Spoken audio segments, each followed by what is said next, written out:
Good afternoon, everyone, and welcome to the webinar on the IHI Call 12 on rules and procedures. My name is Nassima, and I'm going to be your moderator today. Before we start, I just want to share some information with you. So if we move on to the next slide.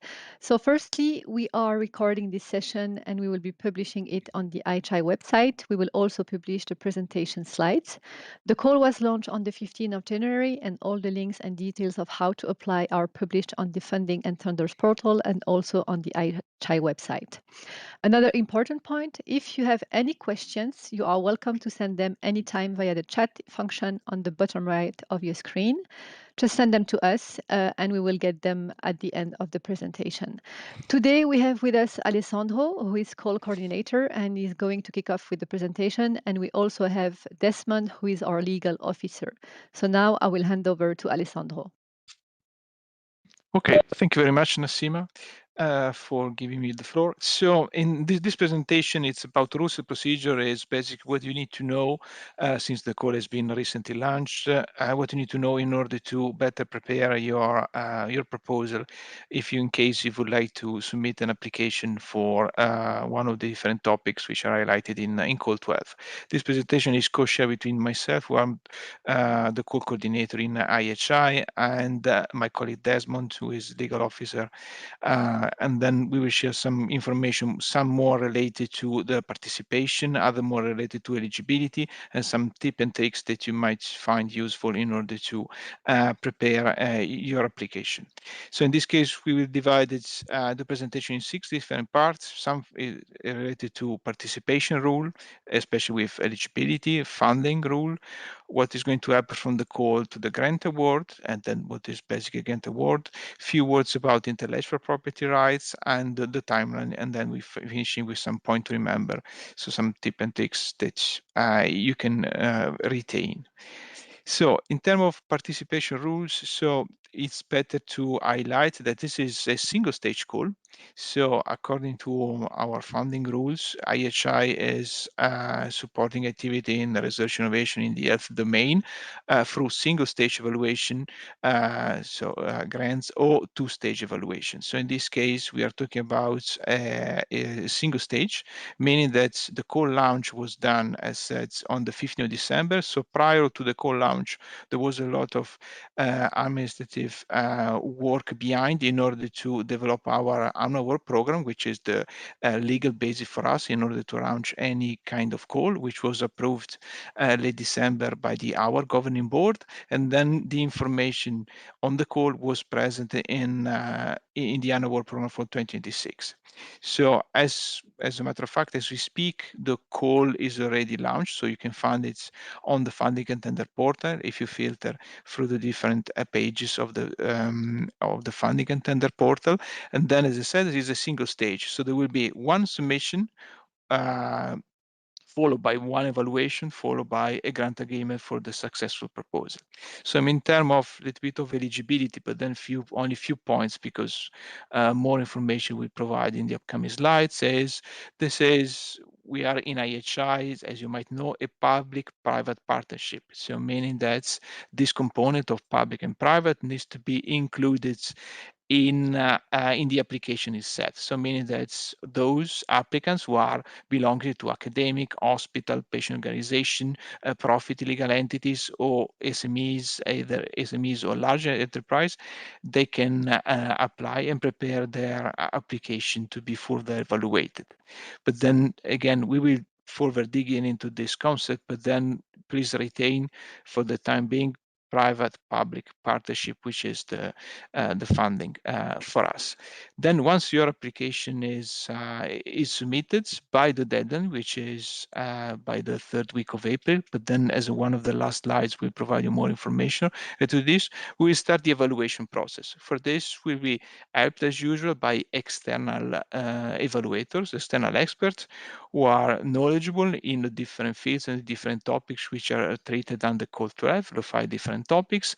And this evaluation is going to assess all the eligible proposal and providing some score, providing some comments, and then for the most successful one, which are based on the amount of money, so based on the funds availability per topic, there will be one or more successful application per topic, and then those will be invited to what we call the GAP, so the grant agreement preparation, which is the basis for transforming your application, so your proposal, into a project. And once the grant agreement preparation is concluded, meaning that the grant is officially signed by the coordinator of your proposal and the IHI executive director, the project can kick off.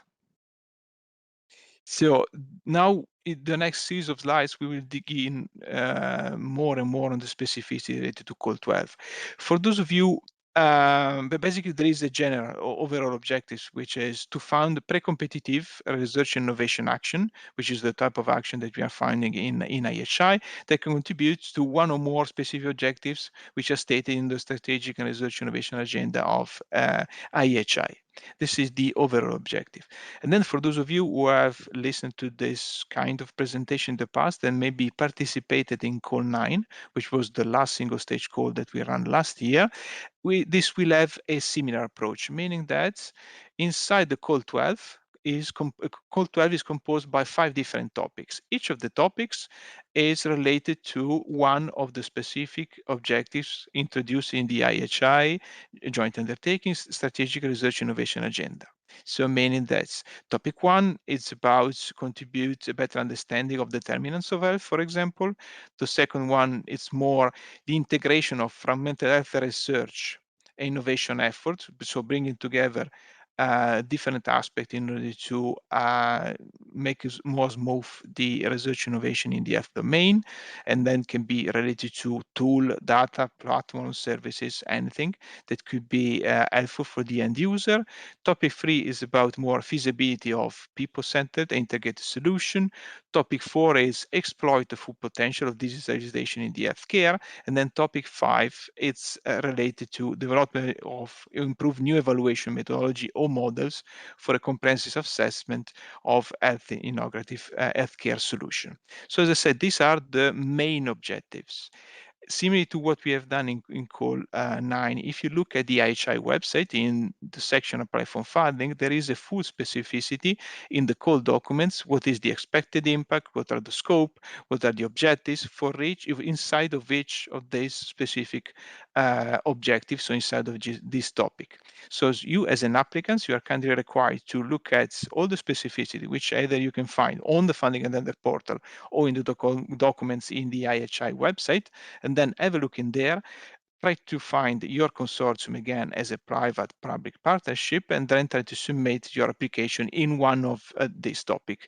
And then it's up to you to decide which your part of your application is the better fit in one of these different topics.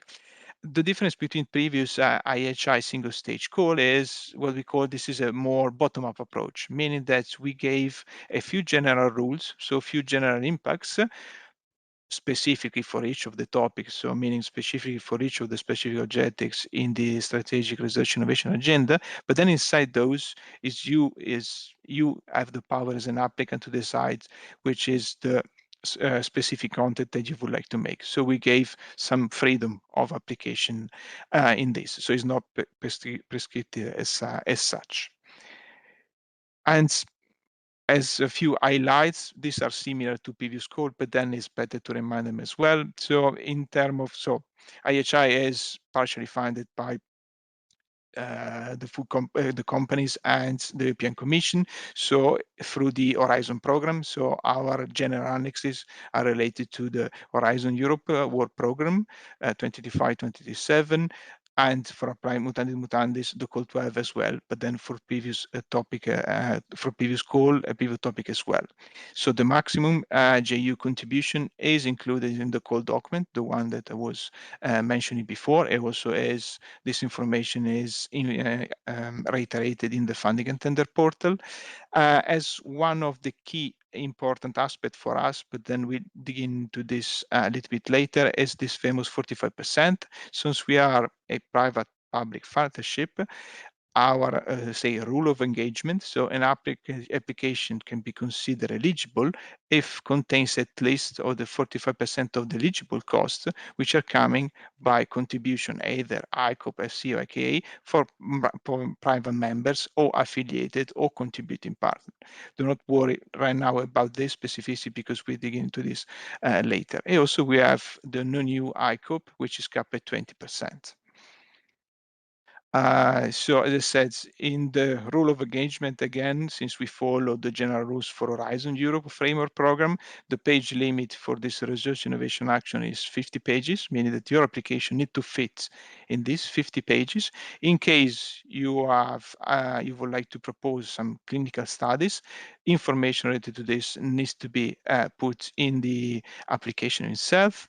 And then please remember that since we are talking about the full proposal, you should have a gender equality plan for public bodies, a research organization or equivalent, and this to be introduced in the part A of the proposal and then better develop in the grant agreement preparation if your proposal is going to be successful. It also includes the plan for dissemination, exploitation, and communication of the results of your proposal. And another aspect, which is in this case is applicable to all topics, if I'm not mistaken, to in all the 5 topics in Call 12, is the concept of affordability, availability, and accessibility of the results. So imagine that in your proposal you would like to develop a product or services or a model. All the results related to this should be affordable, available, and accessible by the end user, even after the completion of the project. And then if you look into internet, these are called the 3 A's principle.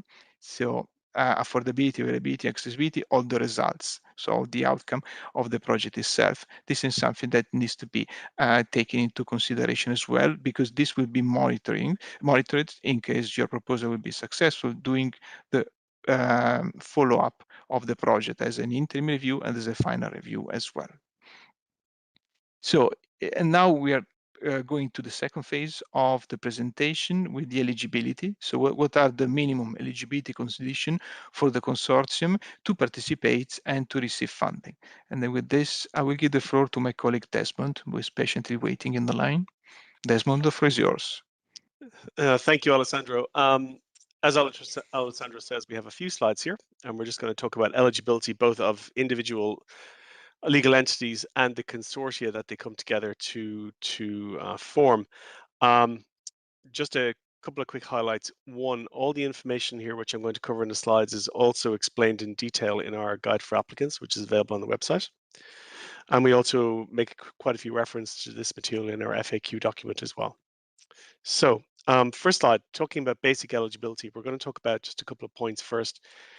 What a legal entity is, how we can ensure that a consortium that's put together is eligible to participate when both the legal entity and the consortium are eligible to participate. So do you want to go to the next slide, Alessandro? We'll get into this in detail.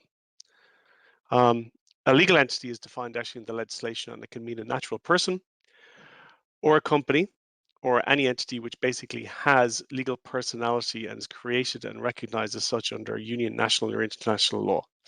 So basically something which is created, which is recognized under law, and which can create obligations and impose obligations. So as we've seen questions on this in the last couple of days, it can be one person, it can be a company, it can be a university, it can essentially be almost anything.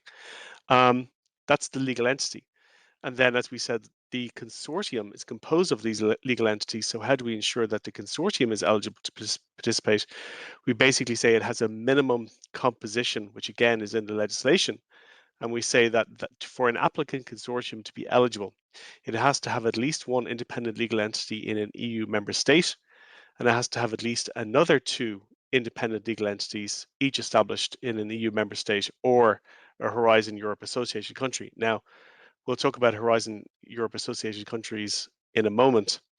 But the key point here is that you basically need, think of it as in the rule of 3. And then I think you're off to a good start in relation to the consortium. Next, as to who can actually participate, those legal entities we were talking about.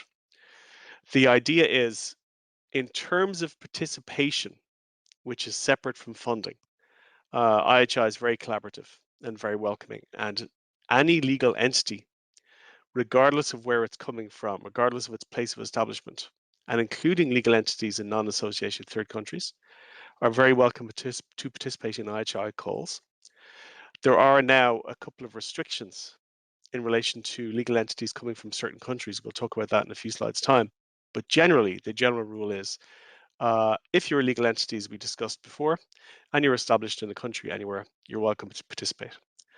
That's different, as you can see here, from the eligibility to receive funding. And in terms of your eligibility to receive funding, then it's very much down to basically geography. So you are eligible to receive funding from IHI in the single stage call, as we have here, if you're established in a member state of the European Union, or you're established in an associated country.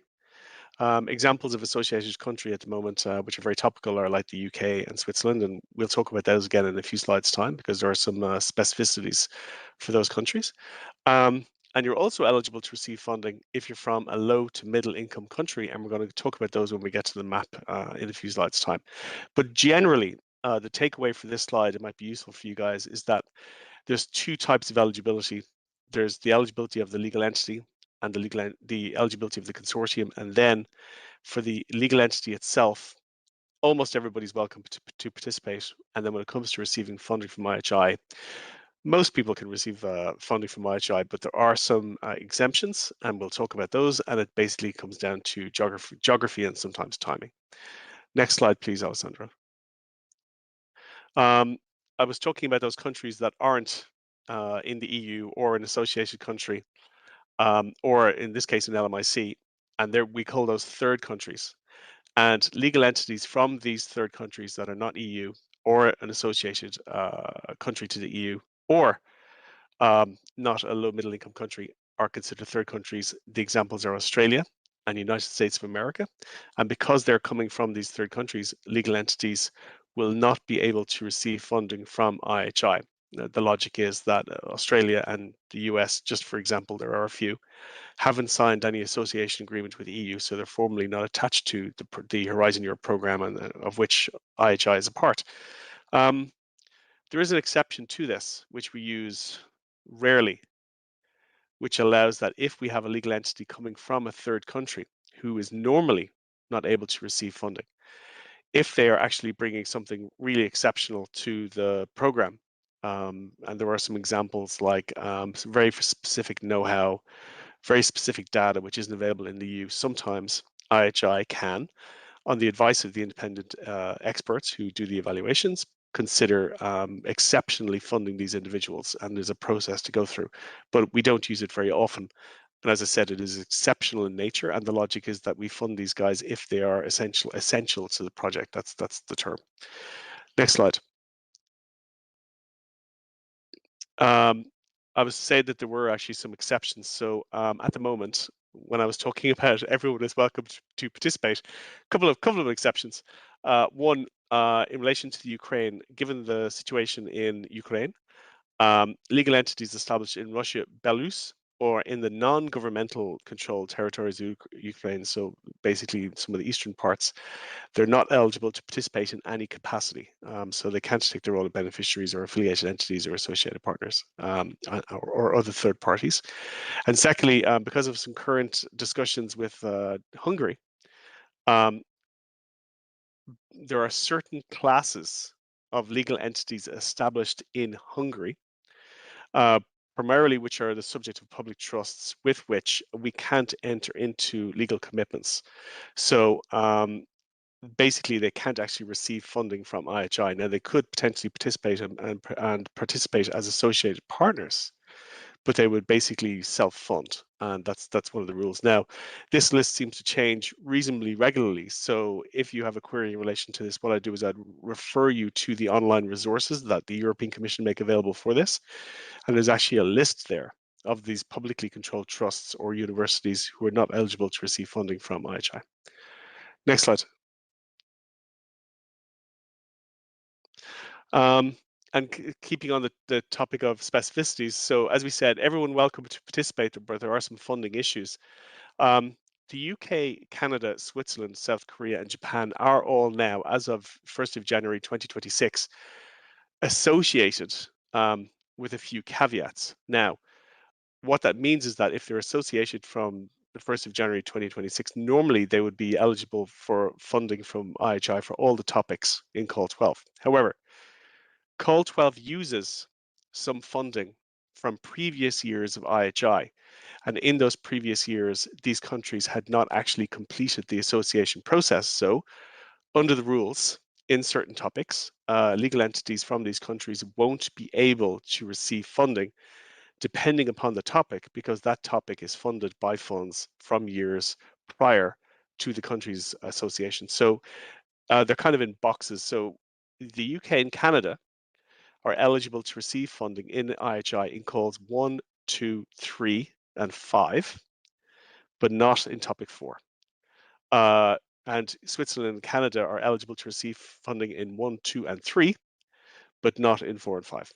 And then Japan is an interesting case because they're currently under what's called transitional arrangements. And what that means is theoretically they're able to receive funding in calls 1, 2, and 3, not in 4 and 5. But that is contingent upon Japan ratifying the association agreement. Negotiations have been concluded, but the agreement hasn't actually been ratified by the parties. So what happens in this case is IHI, in the spirit of optimism, we assume that everything will be done in due time. So legal entities from Japan can indeed join consortia. They can identify as beneficiaries. They can consider themselves eligible for funding. But when we get to GAP, we will check during the grant agreement preparation phase to ensure that the association agreement has been ratified. And if the association agreement has not been ratified, then unfortunately, any Japan-based legal entities will have to instead take the role of associated partners, and they won't be able to receive funding from us. They may be able to receive funding from their own national authorities, but they won't get anything from IHI. So this is something which needs to be borne in mind because, as you can imagine, IHI, and particularly the IHI legal team, we have no control over when Japan is going to sign the association agreement. So we flag it for everyone now, but we proceed with the optimism that this will be completed in due time. Next slide, please, Alessandra. Okay, so this is actually a very useful snapshot. It was prepared by Katerina from our own legal team.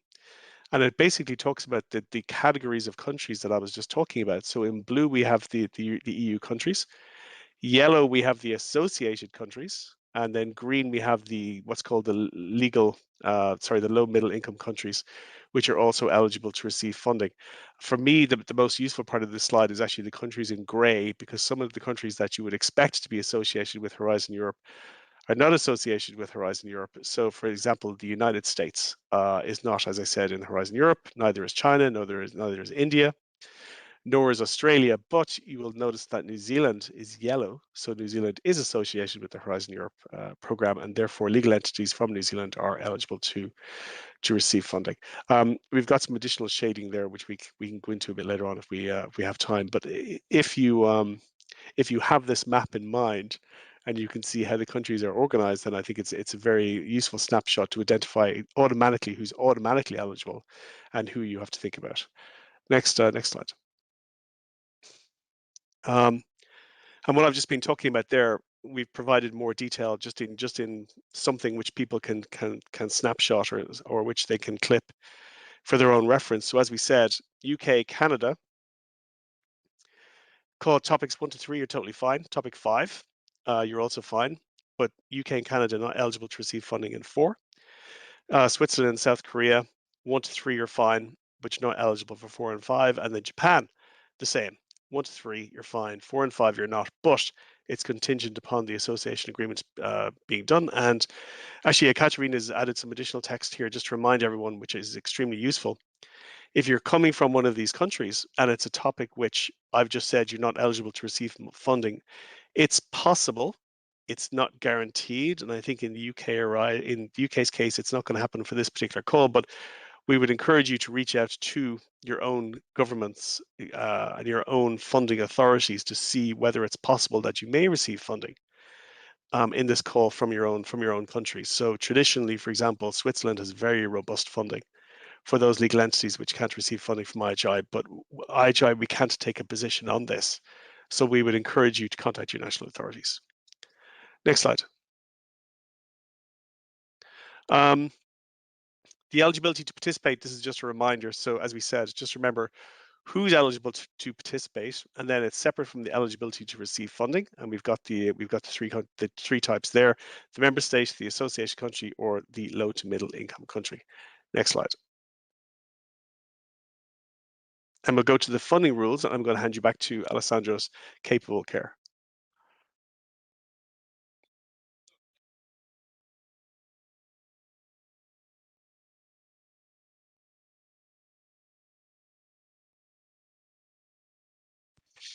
So as we said, sorry, I was muted for a while. So as we said in one of the first slides, IHI joint undertaking is a private-public partnership. So what is this private component?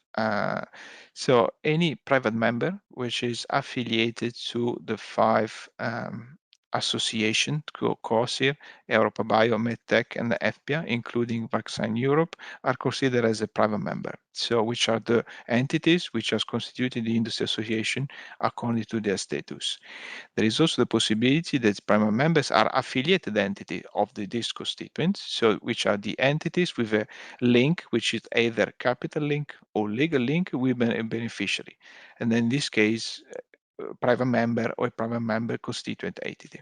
So this, say both categories, so constituents or affiliated, can be considered as a private member, and then they're allowed to participate in the IHI calls, so counting towards the famous 45% of in-kind contribution. But also, in order not to limit ourselves to this kind of, let's say, association and members, we have created the concept of contributing partner, which are legal entities which are interested in supporting the IHI or specific or general objectives in some of the area related to research innovation in the health domain, but then they do not are IHI members, so they are not constituents or affiliated entities of the private members. But then in that case, they can still be part of a consortium for an application and then provide some, let's say, in-kind, which we will see in the upcoming slides, can be either operational activity in kind or financial contribution, but then they cannot provide in-kind contribution for additional activities, which is a prerogative to the private members. So this in terms of, let's say, type of participant which are related to IHI calls, apart from, research organization and public entities and university as well. So in case of a few more words, but not so much about contributing partners. So this is not new because contributing partners has been applied to different HI codes since several years. And related to this, I would like to remind you that on the 11th of February, there will be a dedicated webinar on CPs. Some information is already included in our websites. So if you look at the news and event section, there is an event sub-page related to the CP's webinar, where there are other colleagues from the legal team that will provide for sure more information about how to become a contributing partner and what you need to do in order to have your application accepted. But then as a general term, as you are in an organization which is not affiliated to a private member or they are constituent, as I said, but then they would like you, as contributing party, would like to contribute to the strategic and specific objective of IHIJU in a specific domain, and then your application letter needs to be submitted in the application itself through the funding the portal, and then this needs to be reviewed. And only for those applications we are deemed successful, so the one that's entering the grant agreement preparation phase, your application letter will be assessed by our governing board, and then they need to approve your participation as contributing partner in a specific proposal, which is going to become a project for Call 12. As I said, this is only general. Then you will see there is a few screen snapshot about what is going to be like in the funding of the report, what you need to prepare. But then there are a few guidance. If you type IHI, how to become a contributing partner, there is a full guide that is provided for detailed information about contributing partner. And then as an additional source of information from us, we are going to organize this webinar on the 11th of February. So pin this date now down in your agenda so you will be duly informed. So And then a few things also before you would like to apply to become a contributing partner, you need first of all to see and to understand if you're already associated to one of the 5 industry association or one of the private member, for example. And then normally if you look at the private member association, there is a part of their website, not all of them, with their affiliates. So you know if your association or your organization is somehow associated to a private member or their constituents. Also, there is a page on the IHI website, and then making sure that if you would like, if you have this rule already done, so you are sure that you are not affiliated to any of the member already, make sure that your in-kind contribution is eligible according to the Article 6 of the grant agreement. And then in particular, all the costs should be actual, recorded in your accounting system, and then identifiable and verifiable, and then in court during the project in implementation. Before I've provided you some information about some acronym of the types of the in-kind contribution. Um, so the in-kind contribution is what you as an applicant can contribute in the realization of the proposal and in the project. And then there is a distinction between what can private members can apply as a sort of in-kind, and then what can contributing parts can do. So there are this famous ICOP, which is in-kind contribution for operational activities, and then there are costs, which are deemed eligible and are incurred during the duration of the projects, and then it can be either non-EU ICOP or EU ICOP, and then this either private member or contributing partner can do this. There is financial contribution, so cash contribution to project beneficiary to support activities related to the project, and then again inside the project implementation. And then again, both private member contributing partner can have this kind of, let's say, financial contribution eligible. And then there is the in-kind contribution to additional activity, which are costs to implement the additional activity, which is not strictly related to the implementation of the proposal itself, but then are more related to the general specific objectives of IHI. In this case, this is a prerogative of the private member. So in-kind contribution to additional activity cannot be done and provided by contributing partners. And as I said in one of the previous slides, you submit your application by the deadline, and then we will have a series of external experts who are going to assess the proposal, and then we will see later which are the criteria to assess if the proposal and giving a score and comments. But then in this slide, I would like to provide information about what you're going to see in the application environment.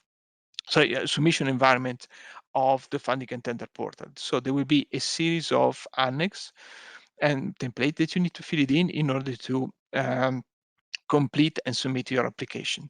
So there is a part A of the proposal, which is generated by the IT, and then is the administrative part.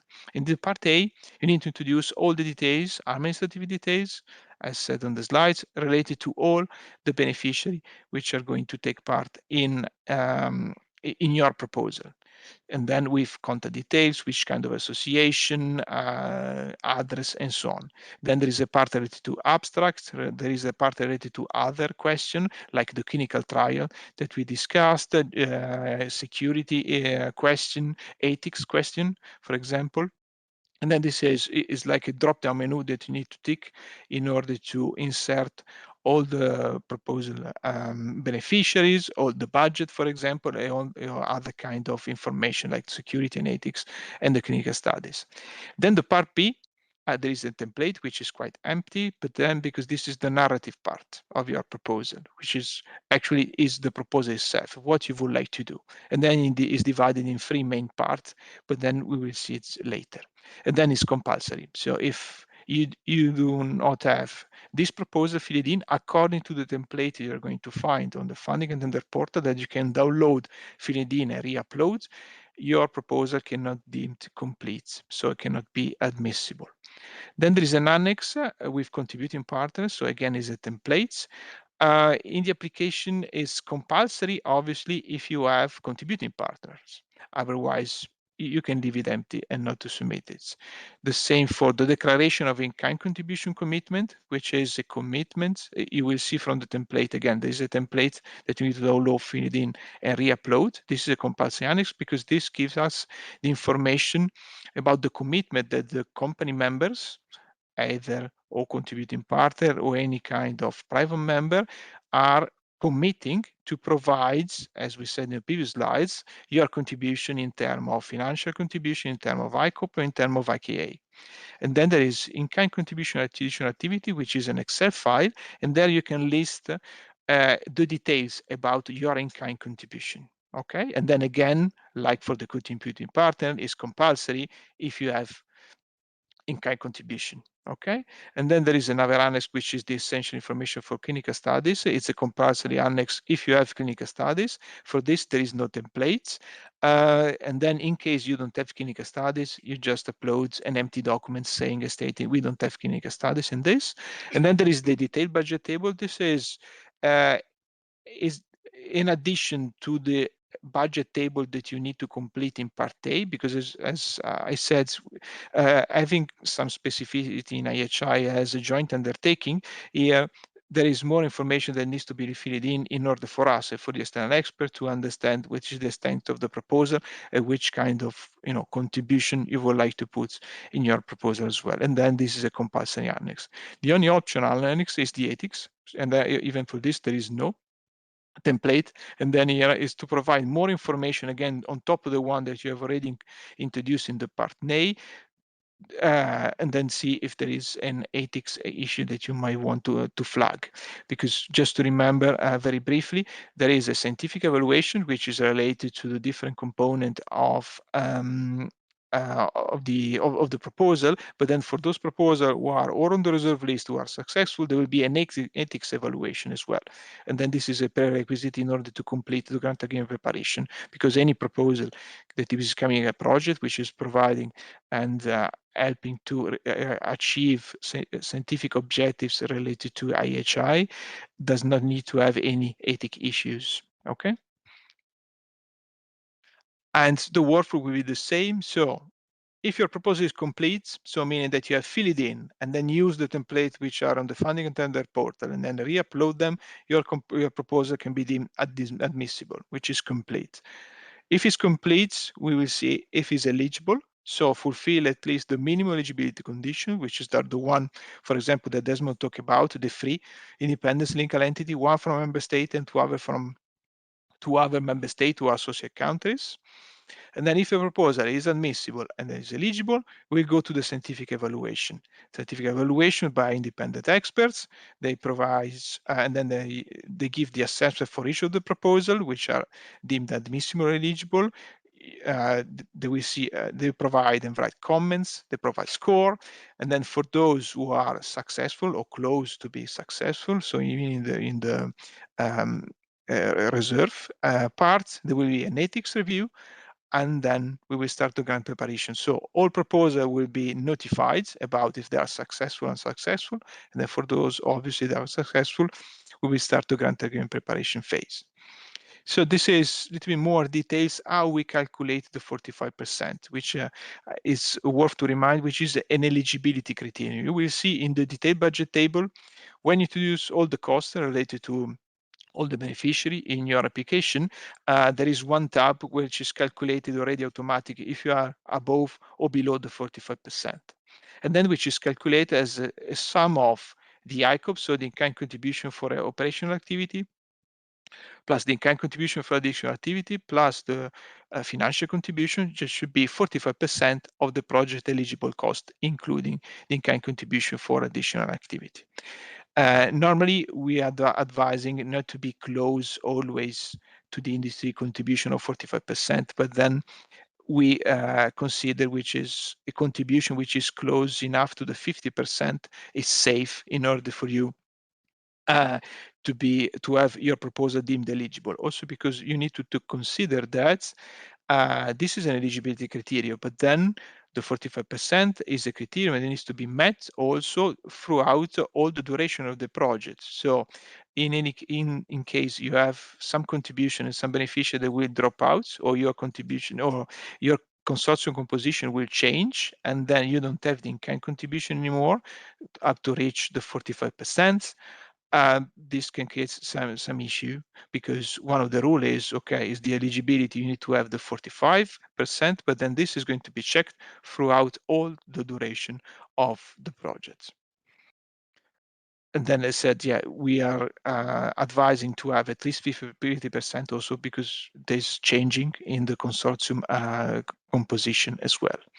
And then this is related to the scientific evaluation. So each expert is going to assess a series of proposals, the ones which are admissible and eligible, and then we are going to take into consideration comments and score related to three main criteria: excellence, impact, and quality efficiency of the implementation.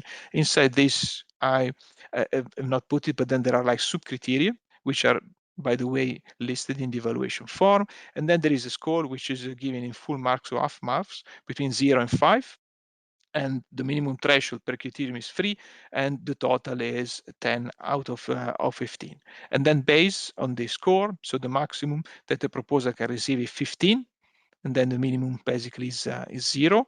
And then based on this score, a rank list is prepared, and then based on the funding available, we can finance more or less proposal per topic. So the rank list will be done per topic. So there will be 5 different rank list, one per each topic, and then based on the funding available per topic, we will draw a line from the main list. So proposals that reach the maximum or nearly the maximum in terms of score based on the funding available. Some of the proposals who are above threshold, so between 10 and 15, that might be per topic in the reserve list because finance are not available enough, and the proposals who are below threshold, which are automatically goes in the rejected list of proposal. And what you're going to receive is an ESR, so evaluation summary report, which is a compilation of comments and score per criterion. So you will have 3 bunch of text, one for excellence, one for impact, and one for implementation. And obviously, once the final score ranking has been approved by our governing board, sorry, the next step will be to prepare the pass to the grant agreement preparation for those proposals who are successful. As you might can understand, giving a score in a full or half a mark can give us the possibility to have a few proposals which are in ex aequo. So meaning that the total score for some proposal in the same rank list per topic can be the same. And then we need to differentiate those proposals. So we need to prioritize which is going first and which is going later. And then these are the criteria that we are going to use in order to differentiate. First of all, if the total score is equal, we go by individual score, starting from excellence and then going to impact.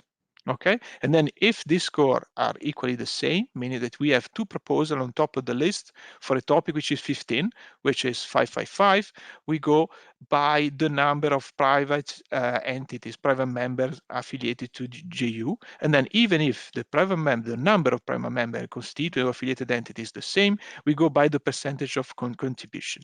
And then again, if this is equal, we go by gender balance. So this criteria for discriminates and then sort out the ex aequo proposal are the one which are used on the Horizon Europe annexes, with some insertion related to the JU private members and their contribution, because again, we are a private public entity, so this needs to be reflected in all our application for a better impact. And now I give back the floor to Desmond to talk about intellectual property rights.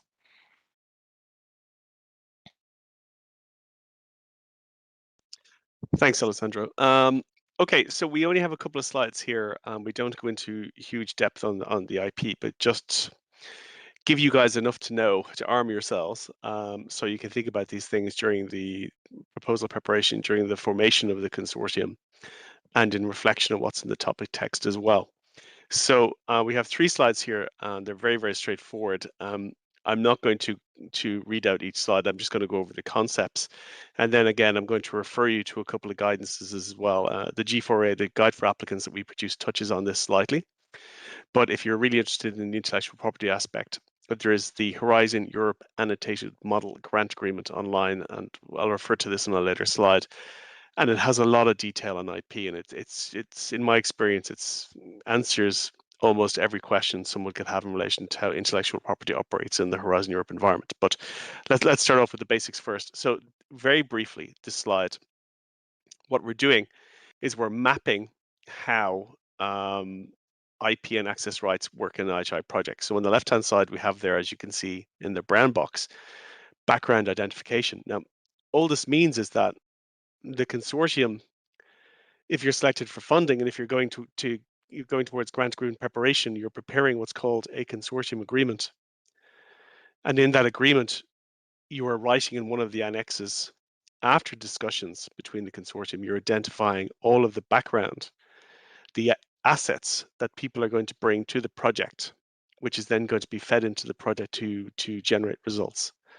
So usually it's Annex 2 or 3 in the consortium agreement, and you basically say participant number 1 is going to take this data, participant 2 is going to bring these resources, and then it's very clear for 2 reasons. One, it's very clear who has ownership of what and who's bringing what into the project. But B, it's also very important to be able to identify the access rights that are going to attach to that background. So if we move across to the right-hand side and we see the big blue box, you'll see that the top item is obviously the time frame from the start to the end of the project, the implementation. But then right underneath that, we have access rights to the background. So just for example, if I bring something to an IHI project as background and introduce it into the project, I accept when I bring it that the other participants in the project are going to need access rights to my background so they can get their own work done in the project or they can work with it. That's very important. And these rights are laid out in the grant agreement and they're going to be mirrored in the consortium agreement that everyone is actually going to sign. And then, as I said, using the background, those participants in the project, they're going to generate results. Now, if we look at towards the bottom of the slide, you'll see the kind of the sand colored box, and we have a quick definition of results just to make sure everyone understands what we're talking about. And results we're defining as any tangible or intangible effect of the action, such as data, know-how, or information, whatever its form of nature, whether or not it can be protected, as well as any rights attached. Now, all that means is 2 things. One, what you do in the project will generate results.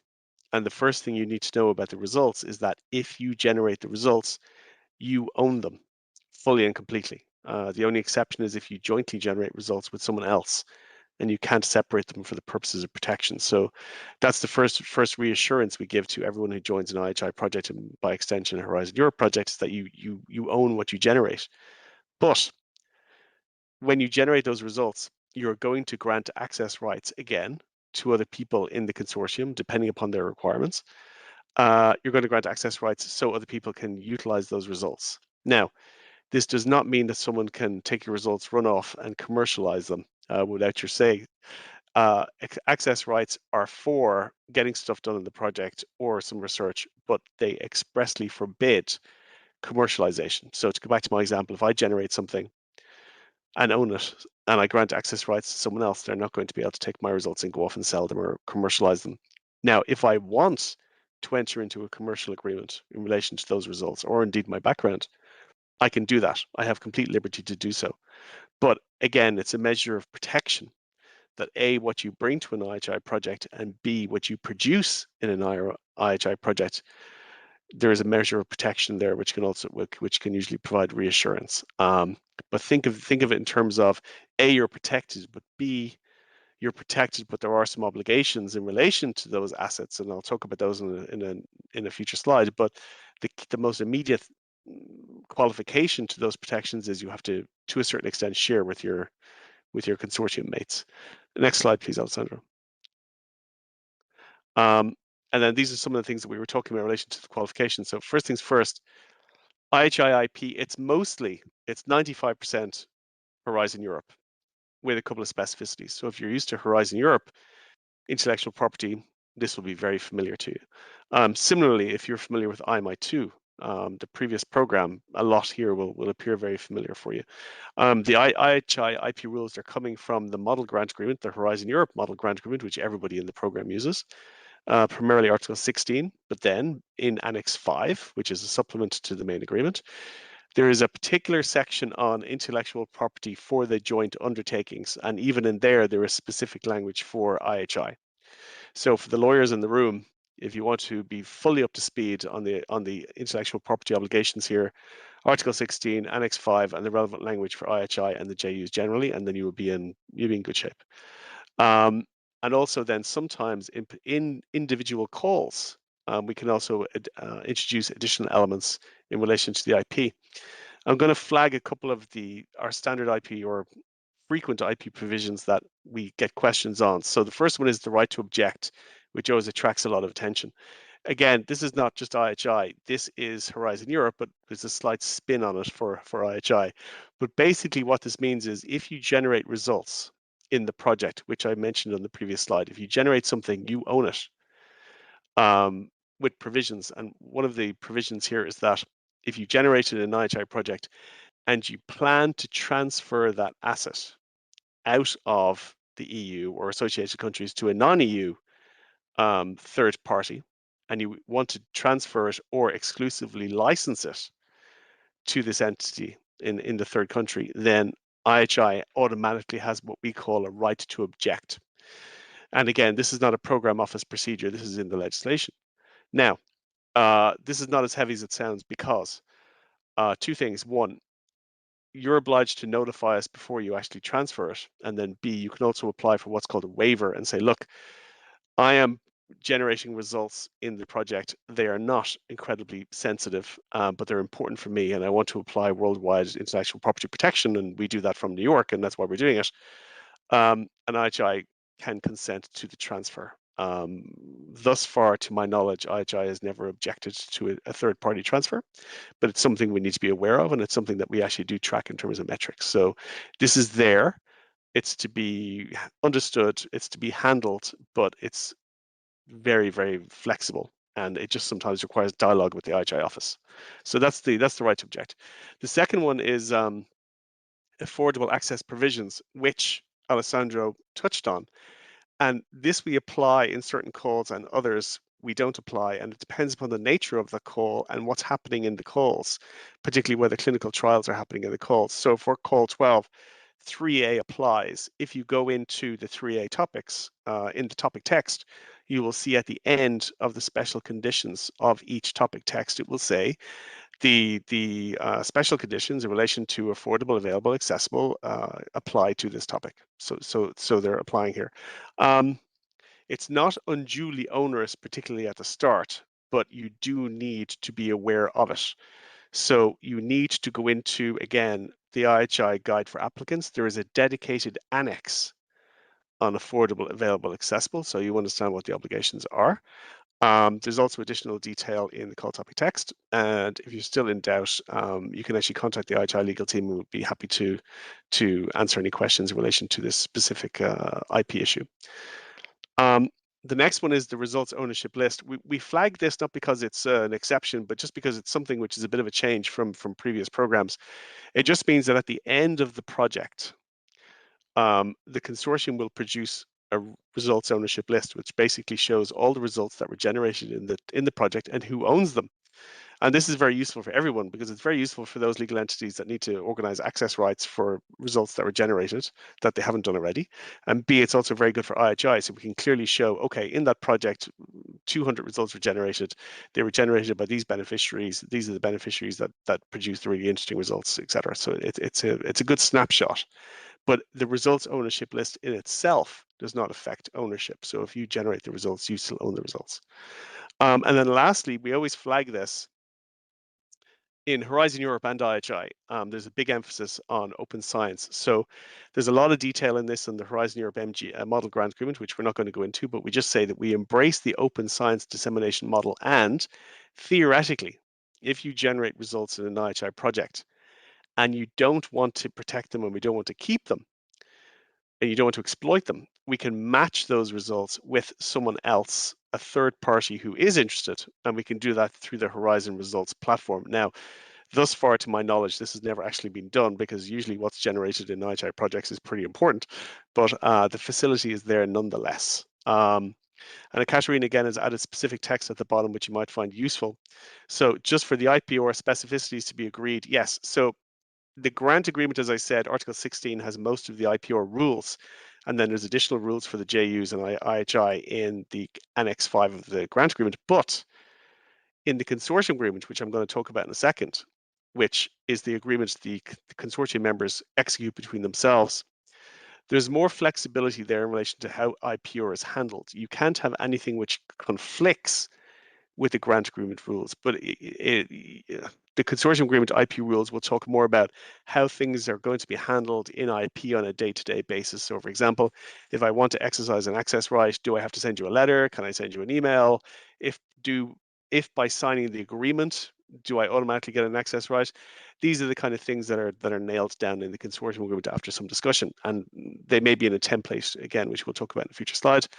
As we said, in relation to the right to object, go to page 80 of the guide for applicants, and there's some information there which we put in 2 years ago, which is quite useful. Next slide.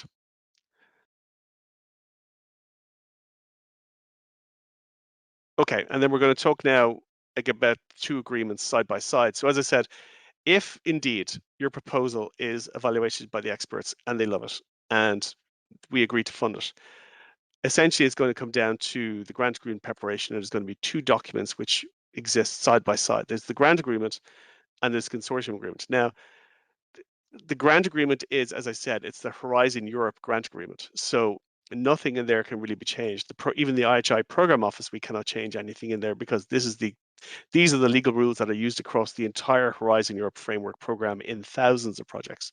But for us, for our purposes, we basically make the following points. It's the corporate agreement. As I said in the previous slide, there's some specificities for IHI in Annex 5, which is towards the back. It's e-signed between the IHI JU, our executive director, and the project coordinator. They're the only two parties that actually electronically sign the grant agreement.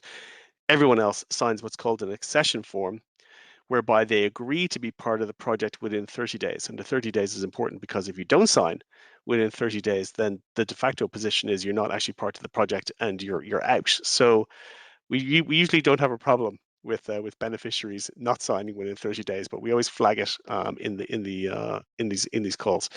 And then we also say there in Article 7 of that grant agreement, which talks about the beneficiaries, it also talks about the coordinator, who they are, what they do, and the very, very specific duties and obligations that they have. So if you're contemplating being a coordinator, you really need to look at Article 7 to understand what you're getting yourself into.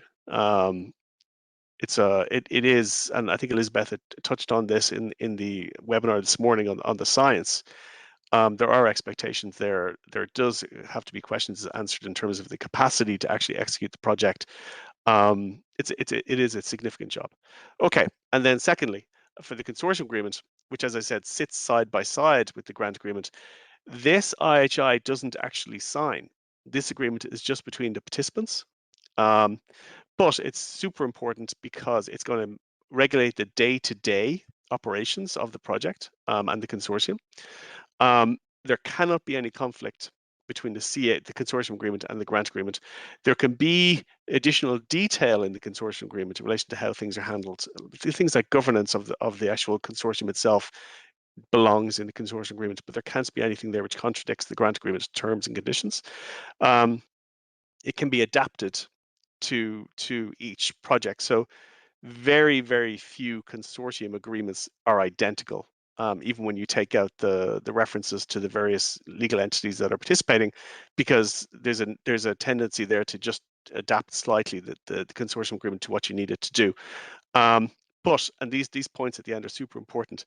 The consortium agreement has to be finalized before the grant agreement is. The executive director of IHI will not sign the grant agreement and the project will not start and the funding will not move until we have it in writing from the coordinator by formal notification that the consortium agreement has been agreed and is being circulated for signature by the beneficiaries in the actual project, and that's something we're extremely strict on. So again, if your proposal gets funded and you go to GAP, you need to start negotiations on the consortium agreement quite early. And then with that in mind, you don't have to start from scratch and reinvent the wheel. There are a number of consortium agreement templates in circulation. The IHI private members prepared one at the start of the program, and it's quite good. It meets the obligations of the actual grant agreement, but as we said, it's one of a couple of templates. Tedesca model is available as well. The links for the private member consortium agreement is actually on their websites. Okay, next slide. And then just some general points here. Now, this is quite a busy slide, so I'm not going to go through all of it, but I'm just going to pick out a couple of key points which really, really we need to understand now before we go any further, which is one, if indeed you go to funding and you sign and you start, the beneficiaries as a group, as a consortium, are responsible for A, complying with the grant agreement, and B, implementing the actual project. Now, what that basically means is if someone has a problem or drops out or whatever, the consortium cannot turn around and say, well, we're not going to do this anymore because, company A or university B dropped out. The onus, the responsibility is on the consortium to find a solution to make the project work as was originally intended in the spirit of what was approved after evaluation by the independent experts. It's super important. Secondly, and more importantly, if you basically are going to sign the consortium agreement and the grant agreement, you must, as a lawyer, I'm saying you must, understand the obligations of what you are signing. You must get independent legal advice as to what's in the grant agreement or the consortium agreement if you don't have a legal team yourself. The reason why is because the rules are incredibly specific in relation to, for example, reporting. And quite frankly, you will be basically incurring costs, and to have those costs reimbursed, you have to follow the rules in the grant agreement, particularly Article 6, which is quite large and in places quite detailed. If you don't follow the rules, then you may not get reimbursed, in which case then you're going to be down several €100,000, more or less. So, and frequently IHI cannot help in these situations because sometimes the project's over, or sometimes the legal entity which wants to claim the cost didn't keep proper records, and there's no way for them to reconstitute the records, and they're in trouble. So I cannot, as a lawyer, I cannot emphasize this enough. You need to understand what you're signing. It cannot be a case where all the scientists are super enthusiastic about the project. They say, go ahead, let's get it signed. We want to start. We want the project to start. We want to start work. We want to get funding. And no one has looked at how the costs which you're incurring are going to be reimbursed or what the intellectual property obligations are. It has to be a measured, informed approach before you actually sign both documents.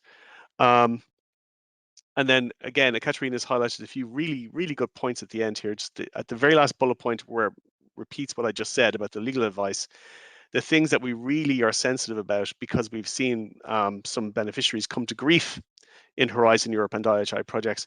Costs eligibility, you have to understand how to make sure you're reporting your costs properly.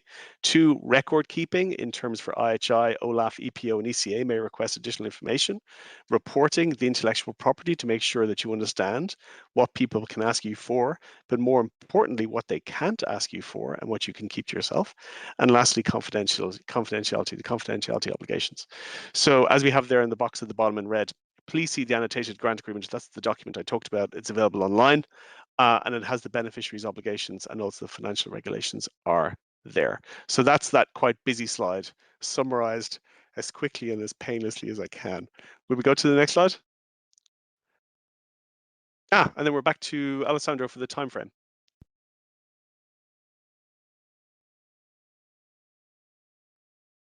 Thank you very much, Desmond. So this is one of the final slides. So we talk about what you need to introduce in your application, all the rules of engagement, but then by when you need to perform some action.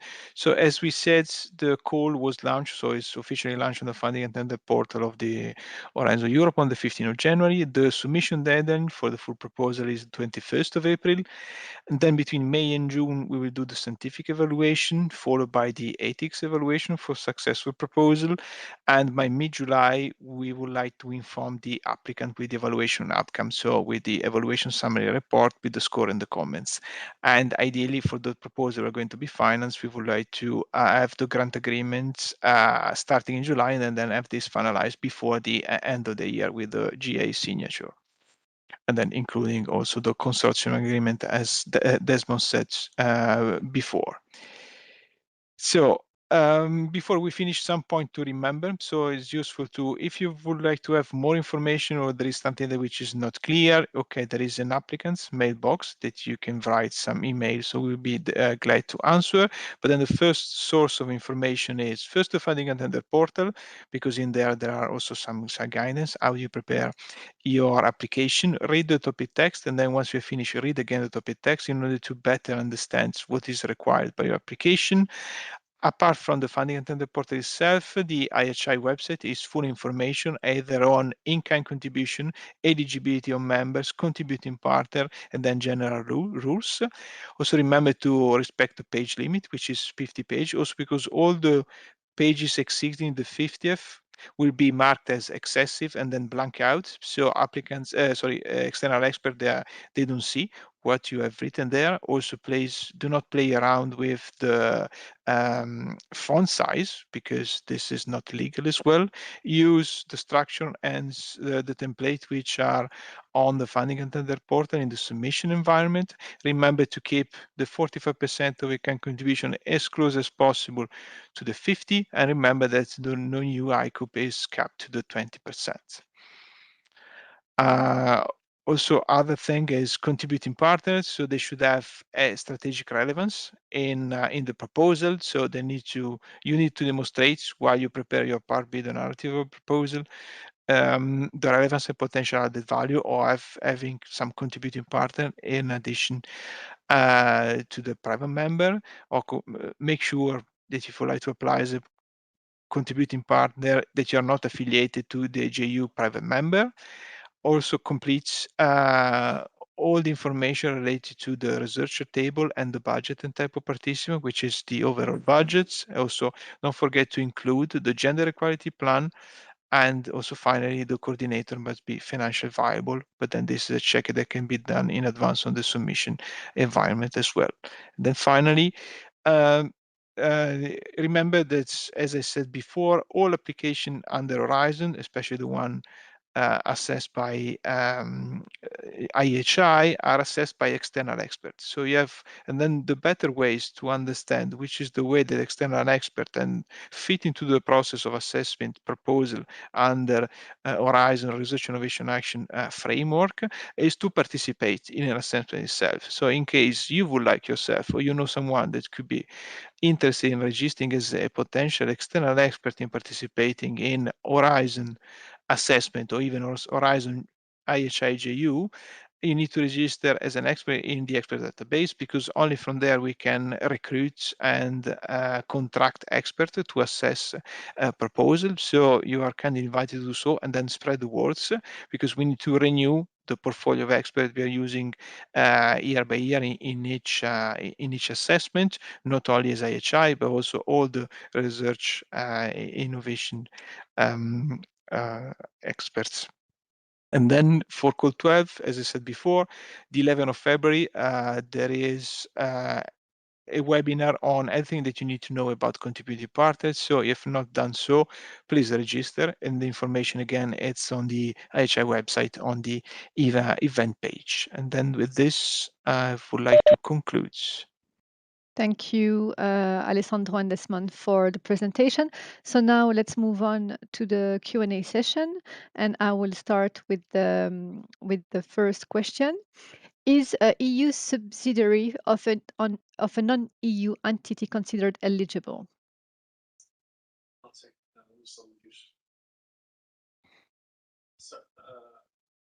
Sorry, I just had a muting issue.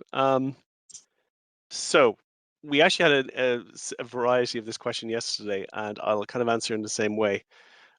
You remember the first couple of slides I was talking about independent legal entities. So depending upon the nature of the EU subsidiary, but I'm taking EU subsidiary to mean a independent company which is set up here under national jurisdiction, which is owned by a non-EU larger company. So if I can appear partisan or parochial and talk about as an Irish person, We have a lot of companies in Ireland which are multinationals with the word Ireland after them, like Microsoft Ireland.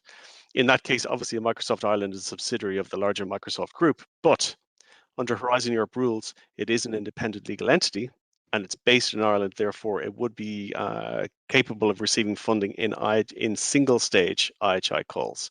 So for the purposes of call 12, it's fine. In terms of the two stage, that's a slightly different scenario, but for our present conversation, it would be. Thank you. The second question. So someone is telling us that he finds the concept of the 3As and the pre-competitive notion counterintuitive. So this morning, I guess during the session we had this morning with Elisabetta explaining the topics, I was told that the call is not going to develop and market the end product. For example, it's close to patient. Could you elaborate on that? Yes. No. Okay, that's an interesting question. But I think it's about what 3A actually is. So we could spend about an hour talking about 3A, which we're not going to do. Let me see if I can succinctly break it down to 2 or 3 paragraphs or 2 or 3 sentences. This morning, when we were with Elisabetta, what Elisabetta was talking about was she was talking about the fact that IHI projects are generally pre-competitive and they have a low TRL, if you are familiar with that term, basically technological readiness level. It basically means that usually IHI projects don't involve things which are ready to immediately deploy to market. And I think what's happening here is the person who's asking the question is saying, look, if you have something with low TRL or something pre-competitive, how then can 3A, which is more concerned about the marketplace, be compatible? But what 3A is really about is 3A is not really about a product or a service which is being developed in an IHI project.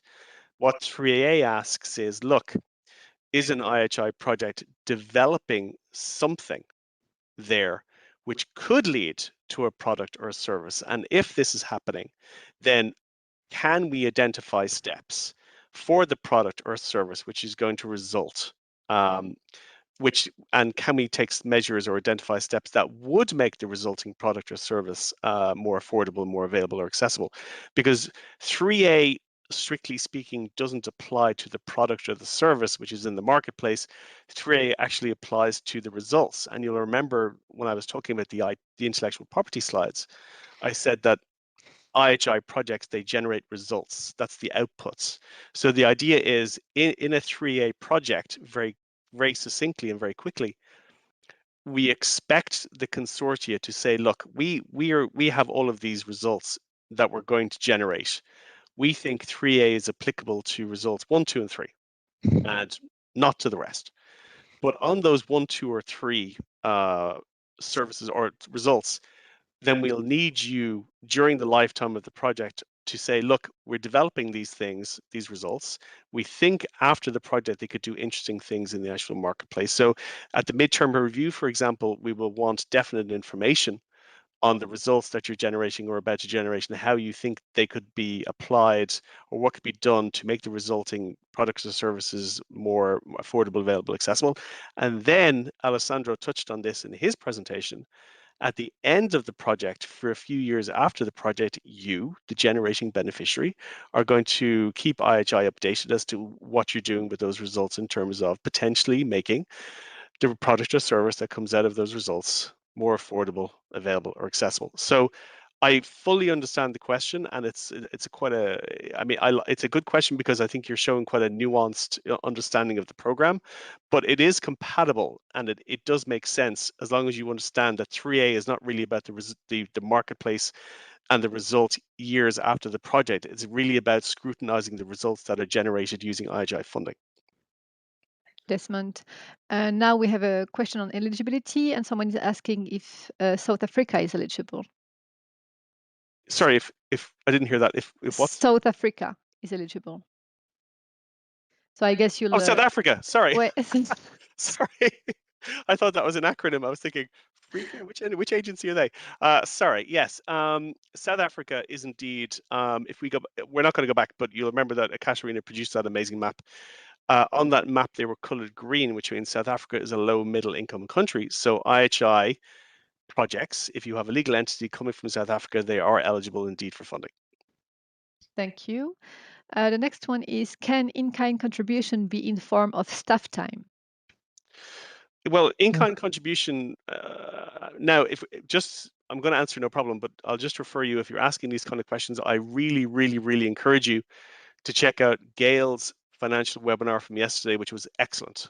And she really goes into detail on what in-kind is and isn't and the various scenarios. And it would be well worth your time if these are the kind of questions you're asking. But briefly, if we agree that in-kind is going to be costs which are incurred by a beneficiary during the lifetime of a project, if you have staff working in your project and you're contributing, you're contributing in a capacity either as a company which is attached to FPA or a contributing partner, then yes, staff time could be considered in kind. But again, to go back to what I was talking about, understanding the terms of the grant agreement, you have to understand how you can demonstrate that those costs were actually incurred.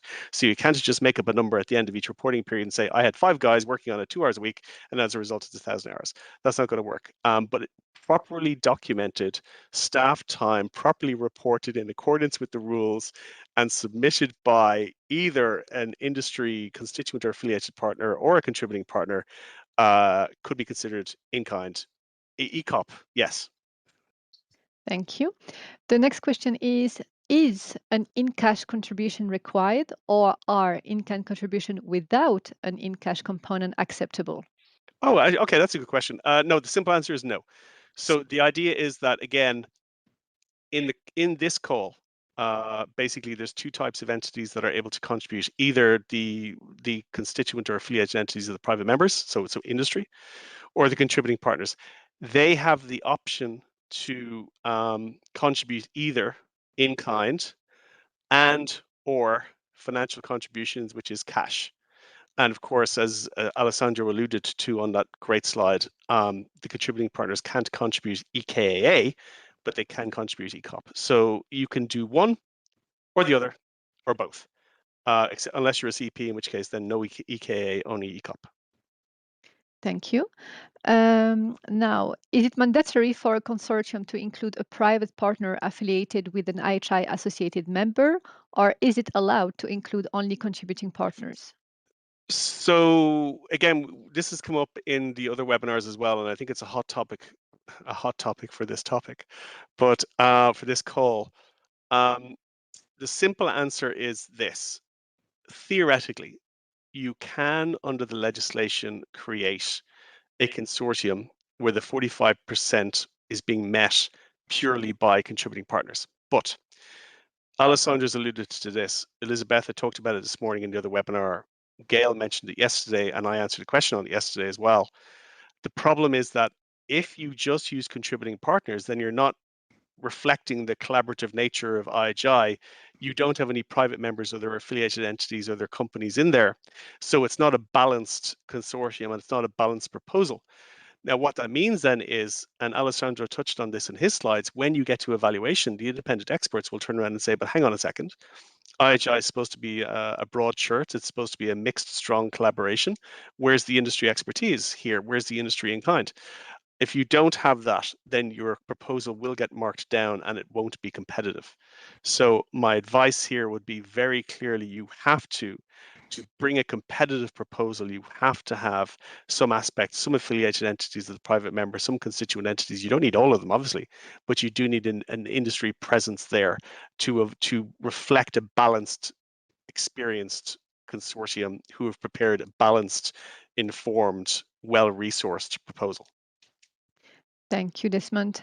Now, which kind of return do you think contributing partners obtain after participating to an IHI-funded project? Is it recognition, the acquired know-how, or other aspects? Um, what I'd say, I mean, I think my colleague Carolina, who's the master of contributing partners, will have a view on this. And again, I'd really recommend you go to the webinar on the 11th of February. It's going to be very well prepared, well informed, and very entertaining. But let me say briefly in response to this question, generally in our experience, actually, it's even written in the legislation. Contributing partners are legal entities that want to contribute to areas of science which interest them. So, for example, if you just pick a random contributing partner like the Wellcome Trust, who are a funder, they're providing financial contributions and know-how to areas of science where they think there is an unmet need, which they think is under-resourced, and they want to bring something. That's why they're called contributing partners. So in IHI, we don't really think about returns per se. If you want to talk about fortunate, coincidental outcomes for the contributing partners, then you could say yes. I think they get exposure to the other players in the environment. I think they have a certain status within a consortium if they're bringing significant resources. I think they gain expertise because they're in the consortium, so they get access rights to other things to things that others are doing in the project. But I'm not sure that returns would really be the primary motivation of any contributing partner who would apply to IHI. Thank you. Now we have a question on the template. Can the template for the essential information for clinical studies that it's used for Pillar 2 of Horizon Europe be used in IHI? Yes, so the basic source of information is the template which are available on the funding and tender portal in the submission environments, which are the same which are uploaded on the IHI website. So if there is a template, please use those. If the template is not available, because you're free to use whatever you like, please use the one that you have, meaning that it's not compulsory to use the one which is on the submission environments. And another person, Alessandro, is asking if it's possible to use the clinical trial template that it's used in Cluster 1 Health as well. Yeah, so this is a similar answer to the previous one. Yeah. Thank you.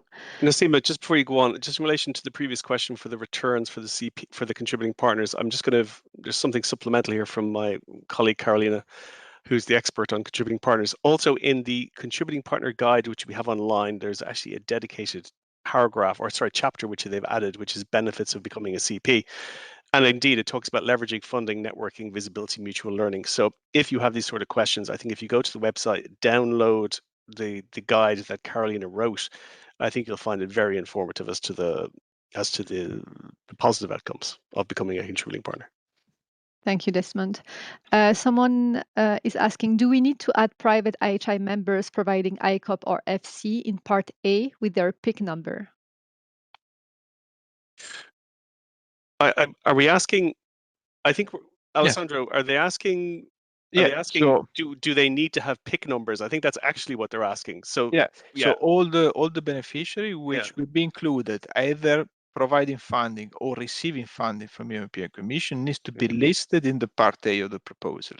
So each one needs to be included, and the same beneficiaries which are in the Part A should be equally in the detailed budget table as well. But when we get to GAP, because we've got this question recently as well, so I don't know whether something is circulating in the ether. If indeed you're using associated partners who are contributing in kind, what we call associated partner case B, they will need PICs for GAP. I'll just in case that's behind the actual question. Thank you both. Now, someone finds it difficult to understand what IKAA relate to. And the person says, if I understood correctly, IKAA are not mandatory, ICOP are, but they still are important for addressing the outcomes and impact of the call. Can you give an example? I think in my experience as a lawyer, what I've seen EKA most directly applied to is dissemination activities after the end of the project. It can be extremely useful to boost the outputs of the actual project. So indeed, EKA, I think the reason why for some folks it's a bit nebulous is, as we know, it's not happening directly in the project, but it's something which can be applied to the benefit of the project externally and maybe sometimes afterwards, sometimes during. So if you wanted an example, I would say dissemination activities. There are other examples as well. I think Gail listed some yesterday in her financial webinar. You can take a look at as well. And also we have a financial guidance which has further examples. Thank you, Desmond. Yeah, maybe if we can add. So maybe again, there is a guidance on IKA which is uploaded on the IHI website. So if you type on Google IHI IHI IKA guidelines, you will have a 30-page document and explaining in full details what is IKA, what is ICOP, the difference, and some examples. So, but then the basic principle to understand is ICOP is something that needs to be anchored during the action. So if your proposal is successful, you have a start date of the project and then a finishing date. All the costs related to ICOP, for example, needs to be done with this time frame, start and end of the projects. IKA, since it's something in addition that contributes to the general objectives of IHI, can be an action or something that could be even eligible from the submission of the proposal itself until 2 years after the completion of the projects. And then, for example of ICOP, you are trying to develop a methodology for real evidence data for cancer treatments. If you have something in terms of software development methodologies, this is ICOP because it's an operation activity which incur to development of a software or services inside the projects. Then the in-kind contribution for additional activity can be, for example, the use of the workshop, again, for dissemination purposes, or a link between this project you would like to finance with a previous IMI projects in order to enhance a better impact in the scientific area, for example. And then in this guidance, there are more and more examples like this. So I hope this clarify. Thank you, Alessandro. The next question is, if a consortium member from a non-associated country, for example, USA, has unique capabilities to join a consortium, is there a maximum budget that can be assigned to this partner? Okay, if we make a couple of assumptions first, if we agree a couple of assumptions. So let's remember first, as we said, that an entity coming from the US is coming from a third country, therefore is not eligible to receive funding, point one. And then let's assume that the consortium brings the US entity in and agrees that the consortium is going to apply for exceptional funding from IHI because the US entity is bringing something really exceptional that we can't get in Europe, and it's something that's absolutely essential to the project. And then let's assume that the experts are going to agree with that and say, yes, this is something really unusual, exceptional, and essential. Strictly speaking, there's no cap. So there, I mean, any amount could actually be directed to the exceptional, essential consortium member. But I think the independent experts would look askew at a third party based entity that was getting the lion's share of the funding. So it will come down to how, the larger numbers in the consortium, how big the project is, how many beneficiaries there are, what the overall funding is, etc. But there's no hard cap. So flexibility can be exhibited there. That's not a problem. But I mean, honestly, the amount of funding is secondary to the primary difficulty, which is convincing the independent experts that what the US-based entity is bringing is really so exceptional as to make them essential as to warrant exceptionally funding them. But it is doable, and it does happen. Thank you, Desmond. The next one, so what if a contributing not-for-profit partner, for example, a communication or training institution, needs ad hoc subcontractor, special expert to perform the work? How can this cost be compensated if IKAA are not allowed for contributing partners? Okay, I think there's a couple of elements there, and there's a couple of assumptions. A contributing non-for-profit partner, right? Let's restructure that. A contributing partner to IHI who is a non-profit entity who provides training, who wants to subcontract in the capacity of the project. Okay, this is fine. If we come in at that, firstly, let me say, whoever is submitting this question, I really encourage you to attend Carolina's contributing partner webinar on the 11th of February. You two are going to have a lot of fun. But secondly, in relation to the answer, if you have a contributing partner and they join the project as a beneficiary, then any subcontracting they do, they're going to do in their capacity as a beneficiary. So any subcontracting there at first instance, I wouldn't regard as EKA, I would regard it as ECOP, because presumably the subcontracting would support whatever they're doing in the project. And you'll remember what Alessandro said and what I referred to slightly as well, which is EKA is something else. EKA is something which is happening outside, away from the project, but which is going to support the project. So my first instinct would be this is totally doable, because what you're talking about is if you want to subcontract something to do something in the project, that's ECOP, so EKA isn't an issue. And as you're a CP beneficiary, all of this is possible. There may be nuances here which are not in the question. So what I would say is, first, take a look at Gail's webinar yesterday on ECOP and EKA to make sure you have the distinction. Then two, bring this question to Carolina and let her have fun with it in her webinar in February. And third, if there's still questions, the IHI legal team, we would be happy to get into this via an email exchange to clarify any remaining points you have. Thank you. And I can also see another question on the IKAA. Just as you were saying, Desmond, please refer to the webinar that we had yesterday with Gael.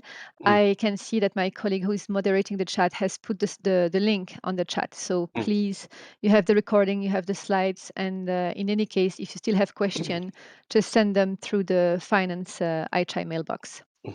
The next question is, do we need a heads of terms agreement among the proposal participants before the submission?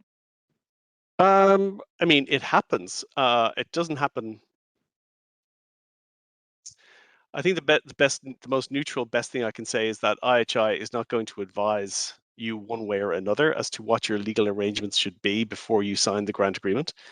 Certainly, some consortia put arrangements between themselves in place even at the proposal stage. Sometimes it's just something like an NDA, sometimes it's an MOU, sometimes it's something more comprehensive. It's up to the individual consortia to decide. Because you haven't signed the grant agreement, there is no legal contractual relationship between the consortia and the IHI program office. So we can't advise you on this, but I think as a lawyer, the advice that I would give is take an approach legally with which everyone is comfortable. And because, as I said, the grant agreement hasn't been signed, you have a lot of latitude as to the kind of legal arrangements you put in place between yourselves at the start. Thank you. The next question is, how early can one apply for waiver to grant exclusive IP licenses? Oh, okay. All right. So let's assume, to go back to the point I was making, let's assume then we're talking about someone who wants to grant an exclusive license to an entity outside the EU, because that's the situation under which right to object operates. So the rule is as follows. It's really simple. A waiver cannot be submitted until the grant agreement is signed, because the conditions which launch the right to object don't exist. So the logic is the grant agreement is signed, the grant starts running, and you can submit the waiver request. Now, some industry partners have had an issue with this before, because they were saying, but Desmond, how can we sign a grant agreement if we don't have certainty as to what we can do with the IP? So we developed in the IHI legal team, a solution on this, which is basically, you'll remember me referring previously to the accession forms, which are supposed to be signed 30 days. Accession forms, which are supposed to be signed 30 days from the signing of the grant agreement. So what we do is, if you're contemplating this, you can get all of your documentation ready in relation to the waiver request. Once the grant agreement is signed, the coordinator will tell everyone, you haven't yet signed your accession form, so you're not part of the grant. You can get the documentation to us, to the legal team, on the day of the signature of the grant agreement. The clock starts running for the 30 days, and IHI, the legal team, will immediately start assessing it for you, and we can get back to you quite quickly on this. Now, if this is the level of detail we're talking about, again, I refer you to the guide for applicants, because in the guide for applicants, there is a dedicated annex on the right to object. And it will tell you all the timeframes and what you can expect within 30 days, what kind of reply, the conditions under which we may request more information, and then how that affects your legal status. So the simplest answer I can give to the question is, the earliest you can submit it is the day of signature of the grant agreement, but you can organize everything in advance. So you can send us a complete package on the day the grant agreement is signed, and we look at it immediately and Thus far, the IHI legal team and program office's turnaround time has been good. So I'm confident we'll be able to assess and reply reasonably quickly. Thank you, Desmond. And now someone is asking, what does addressing aspects of the call that have not otherwise been covered mean in the context of Execo? Is it related to the main disease being focused on? Yeah, it's more large than this. So we are in the boundaries of executive proposal. So proposal have the same identical score.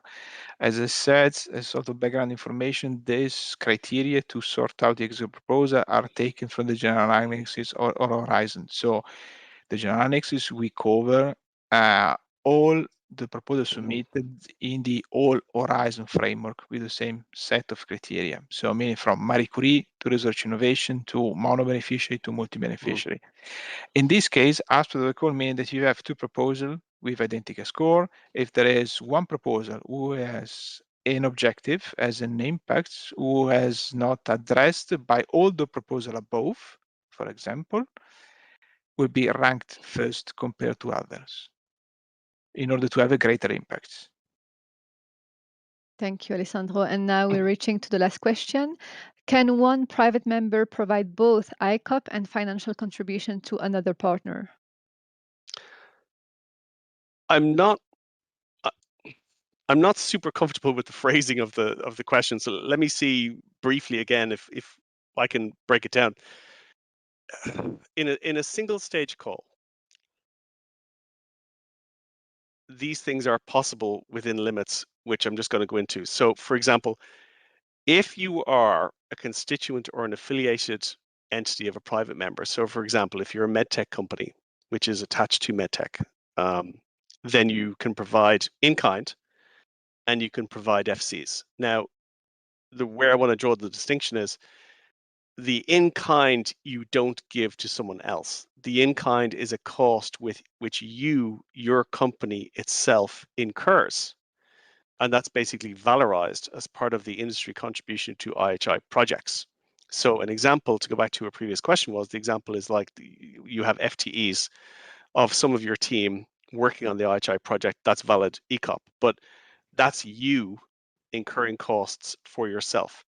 You're not providing that ECOP to anybody apart from to the larger program. An FC, a financial contribution, is essentially cash, and financial contributions can be provided to other beneficiaries in the project. I mean, that's one of the characteristics of a beneficiary is somebody who can receive an FC. Now, there are certain nuances here which would take too long to go into, but what I would say is usually financial contributions are provided from industry to non-industry members, for example, to universities. Or an even better example is, again, to use a previous question, usually FCs are coming from contributing partners, and the contributing partners are contributing. The funders, for example, Wellcome Trust or whoever, are providing cash to one of the universities doing work. Theoretically, you could have one industry member, one company providing a financial contribution to another company as long as there was an agreement between the trade members. For example, I'm thinking of FPA, whose constituent and affiliated entities have never received funding and never received FCs. So this is why I'm saying it's a bit nuanced. I would say legally the FC is possible, but it's not something I've seen, and it's not something that really happens. FCs are normally for academics, for universities and such, but we would need to look closely at it if it was suggested. Thank you, Desmond. So now it's time to close the webinar. I would like to thank you both, Alessandro and Desmond, for your presentation and answering the question. Thank you to all of you for your interest, and we wish you good luck for your proposal. Have a nice afternoon. Bye-bye.